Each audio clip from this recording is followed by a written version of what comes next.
Hey everyone, welcome back to your channel. Every day we dive into one powerful book that can genuinely help you understand yourself better, level up your life, and become more successful. It is great to be back, and Mm. today we're tackling a big one. I mean, honestly, this might be the big one. It really is. If there's a grandfather to the entire self-help industry, if there's a source code for everything from, Tony Robbins to modern business coaching, this is it. Absolutely. We are diving deep into Think and Grow Rich by Napoleon Hill.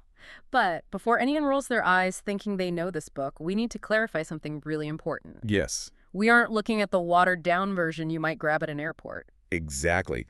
This deep dive is based specifically on the original version, restored and revised by Ross Cornwell.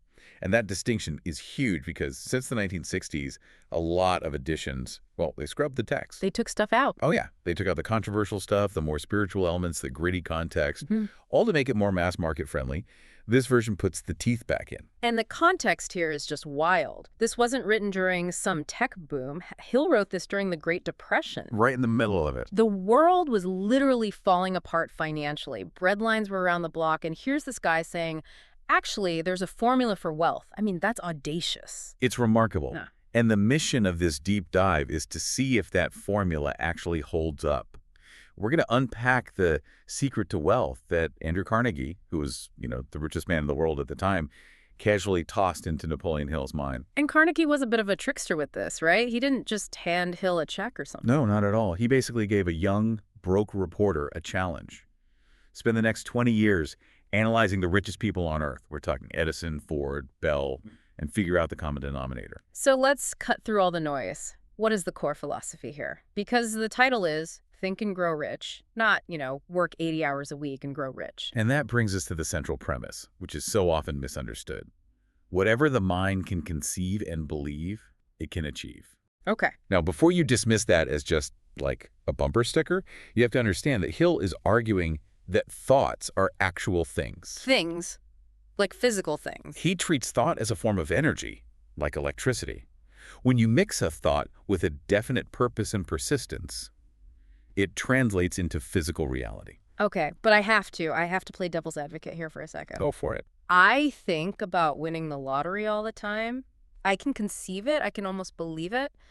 But my bank account suggests my thoughts aren't turning into things. Where's the disconnect? That is the most common critique. And the disconnect lies in the difference between just wishing and having a burning desire. A burning desire. Hill is very, very specific here. Wishing is passive. It's saying, wouldn't it be nice? A burning desire is an obsession. It's a definite chief aim that just consumes you. So it's the difference between wanting a sandwich and, starving to death. In a way, yes. Hill uses the story of Edwin C. Barnes to illustrate this. This is one of my favorite anecdotes in the book because it's so unglamorous. Yeah. Barnes wanted to be business partners with Thomas Edison. Not work for him, but with him. But Barnes had two problems. One, he didn't know Edison. And two, he didn't have enough money for a train ticket to New Jersey. Not even close. Right. He literally hopped a freight train and just showed up looking like a tramp. And this is the part I don't get. Why did Edison even let him in the building? If some guy showed up at Elon Musk's office today looking like that, security would tackle him. Well, that's the power of the desire Hill is talking about. Edison actually said later that he saw something in Barnes's face. He said, I saw he was determined to get what he had come after. Wow. But he didn't get the partnership immediately. Not even close. He spent years doing menial labor, sweeping floors. But in his mind, he wasn't a janitor. He was a partner in waiting. And he burned his bridges. That's a detail that really stood out to me. He didn't say, I'll try this Edison thing for a few months, and if it doesn't work out, I'll go back to sales. No. He basically said, I will succeed or I will die trying. Precisely. And when the opportunity finally came, it was disguised as a failure. Edison had invented this dictating machine, the Ediphone, that his sales team hated. They couldn't sell it. They thought it was a dud. A total dud. Barnes saw the gap. He stepped up, sold the machine brilliantly, and ended up with a nationwide distribution contract. He literally thought his way into a partnership because he refused to accept any other reality. That refusal to accept failure, that leads right into another famous concept from the book, 3 Feet from Gold. Yes. This is a story about a prospector who discovers a gold vein, buys all the heavy machinery, digs, and then the vein just vanishes. It's a tragedy, really. He keeps digging for a bit, gets frustrated, and finally quits. sells all the machinery to a junk man for, pennies on the dollar. And the junk man. The junk man, who isn't emotional about it, calls in a mining engineer. The engineer looks at the fault lines and says, the gold didn't disappear, it just shifted. It's 3 feet that way. The junk man made millions. Ouch. That hurts to even hear. But the lesson isn't about geology, It's about temporary defeat. Hill argues that before success comes, you will inevitably hit a wall of temporary defeat. The vast majority of people, like that first prospector, accept that defeat as permanent failure. They stop 3 feet from gold. Every time. Okay, so we need a burning desire, and we have to push through these fake failures. But let's get practical. You mentioned Andrew Carnegie gave Hill a specific formula. It wasn't just want it really bad. No, they're actual steps, the 6 steps. And what's fascinating that Thomas Edison reviewed these and said they apply to any goal, not just money. But let's look at them through the lens of wealth. Walk us through them, but I'm warning you, I'm going to be skeptical if this sounds like put a dollar under your pillow. It's much more rigorous than that. Okay, so step 1, fix in your mind the exact amount of money you desire. Okay. You can't just say, I want plenty of money or I want to be rich. The mind needs a coordinate. It needs a number. Specificity. Got it. Step 2, determine exactly what you intend to give in return for this money. Ah, there's the catch. This is the part people skip, right? They focus on the getting. Always. But Hill and Carnegie are adamant. There is no reality of something for nothing. You have to define the service, the value, the product you are exchanging. Makes sense. Step 3, set a definite date, a deadline. Step 4, create a definite plan and start immediately, whether you are ready or not. Whether you are ready or not. I love that. Most of us spend our lives just getting ready to get ready. Paralysis by analysis. Hill says move now. Okay, step 5, write it all down. A clear, concise statement of the amount, the time limit, what you'll give, and the plan. Okay, all on paper. And finally, step 6, read that written statement aloud twice daily, once just before bed and once right when you wake up. Okay, I have to stop you there. Reading a statement aloud to myself in the mirror, that feels awkward. It feels a little woo-woo, doesn't it? I am a millionaire, I am a millionaire. It does. It feels awkward because your conscious mind, your rational logic, is rejecting it. It knows you aren't a millionaire yet. But this leads us to the mechanism of why this works. This isn't magic, it's programming. This is the chapter on autosuggestion. So we're basically hacking the system. We're hacking the subconscious. Hill explains that the subconscious mind is the connecting link between the finite mind of man and what he calls infinite intelligence. But here's the kicker. The subconscious doesn't argue. It just accepts what you tell it. It's like a garden. Yeah. It will grow whatever seeds you plant or whatever weeds blow in. It doesn't distinguish between I am a failure and I am a success. It just acts on the dominant thought. But that thought has to be mixed with emotion.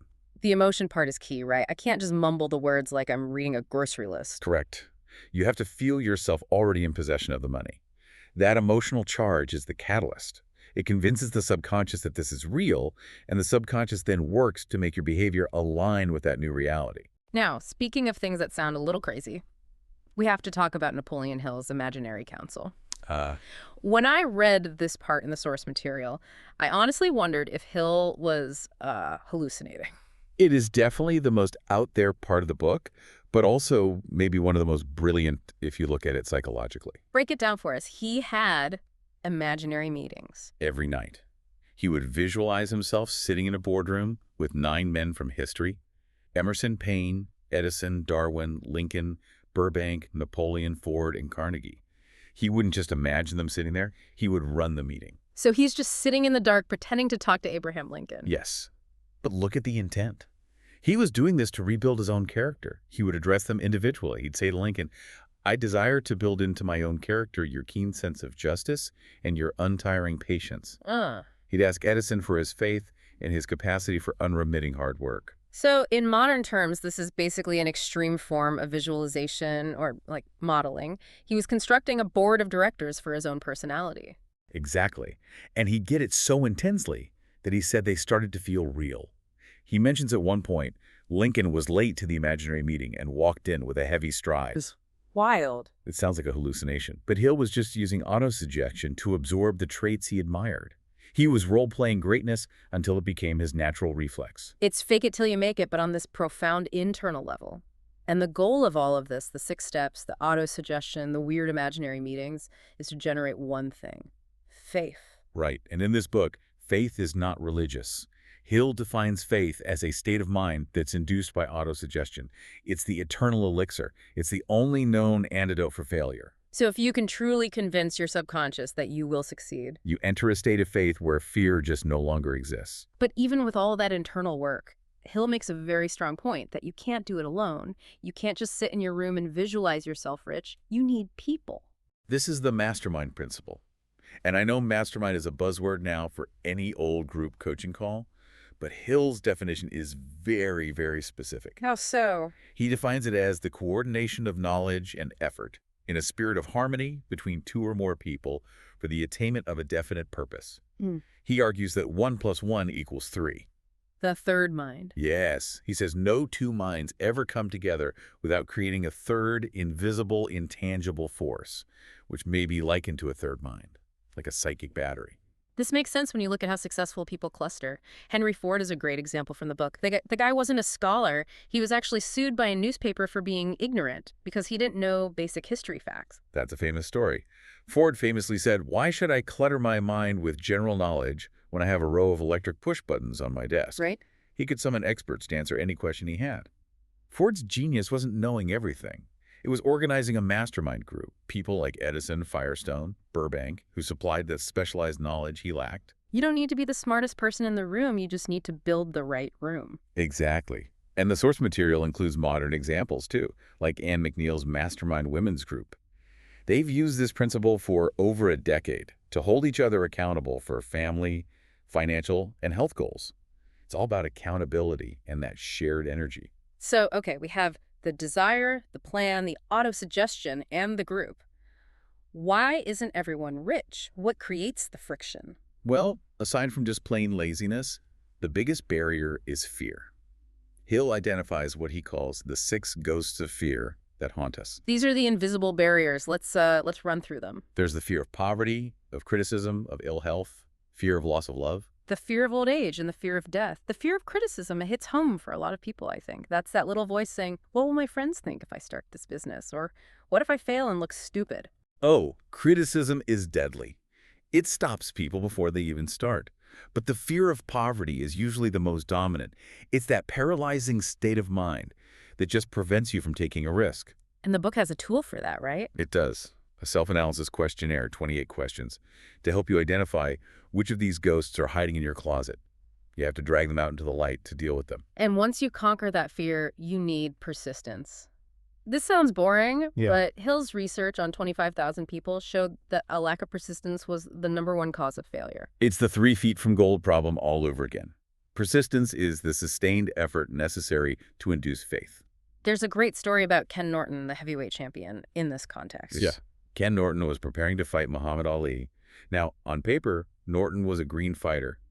He shouldn't have stood a chance. No way. But he read Think and Grow Rich while he was training. He didn't just read it, he practically memorized it, right? He read it 100 times. 100. He used the book to drive the belief into his subconscious that he could beat Ali. When he got in the ring, his skill was backed by this unshakable faith. He won because he refused to accept the reality that Ali was unbeatable. There's another story that I love, the one about the cemetery salesman, Dick Herbert.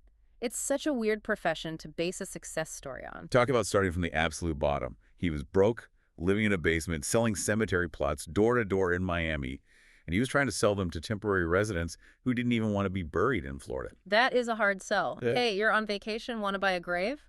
An impossible gig. Yeah. But he used the 6-step success formula.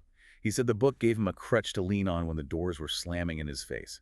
He persisted, he refined his plan, and eventually he built the largest cemetery organization in the country. It proves the principles work in any industry. So we've covered a lot. The desire, the steps, the fears. Now, before we wrap up, I want to hit on something that usually gets skipped over because it makes people uncomfortable. We have to talk about sexual transmutation. I was hoping we'd get there. This is, hands down, the most misunderstood chapter. It sounds like a celibacy thing, but it's really not, is it? Not at all. Hill noticed a pattern. Most of the highly successful men he analyzed had very high sexual drives. But, and this is the key, they didn't waste that energy. Hill argues that sexual energy is the most pertinent creative energy humans possess. It's the driving force of life itself. Right, so transmutation just means changing the nature of that energy.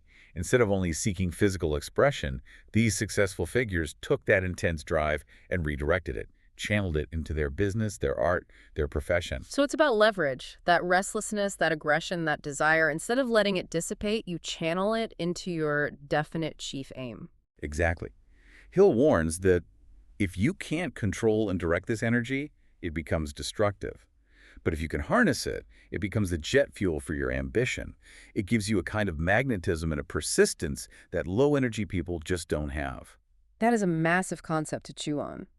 So if we master all of this, desire, faith, persistence, the mastermind, and even our own biological drives, Hill says we reach the summit, the 13th and final step, the sixth sense. This is the apex. Hill admits he can't fully explain it, and he says you can't really understand it until you've mastered the other 12 principles. He describes the sixth sense as the receiving set of the subconscious. This is where hunches come from. Yes, it's where ideas just flash into the mind from infinite intelligence. It's that moment of inspiration where the solution just appears out of nowhere. But it's not luck. It's the result of your mind being perfectly tuned and clear to fear. It's the door, as he says, to the temple of wisdom. So what does this all mean for us today, listening right now? It means that success isn't an accident, it's a system.